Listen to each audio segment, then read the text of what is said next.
Katika kipindi cha mwezi Septemba na Oktoba 2025, Mamlaka ya Kudhibiti na Kupambana na Dawa za Kulevya DCEA imekamata kilogramu 10,763.94 za aina mbalimbali za dawa za kulevya pamoja na kilogramu 6,007 na lita 153 za kemikali bashirifu katika operesheni zilizofanyika nchini.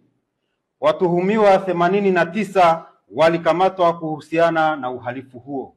Eneo la Kariakoo jijini Dar es Salaam tulikamata dawa za kulevya aina ya mirungi zenye uzito wa kilogramu 40.32 zilizokaushwa na kufungwa kama viungo dawa. Dawa hizo zilikuwa kwenye paketi 80 zenye maandishi ya dry basil leaves zikiwa tayari kusafirishwa kwenda nchini Canada na Italy. Watu wawili ambao ni Yusufu Kibaha mwenye umri wa miaka 35 na Mohamed Ramadhani mwenye umri wa miaka 41 walikamatwa kuhusiana na dawa hizo.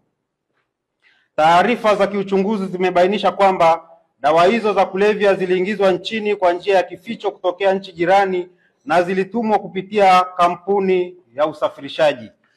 Aidha, imebainika kuwepo kwa mtandao wa usafirishaji wa dawa za kulevya aina ya mirungi ambao hutumiwa bodaboda na kujenga mahusiano ya karibu na mawakala wa kampuni za usafirishaji nchini Tanzania ili kurahisisha usafirishaji wa dawa za kulevya.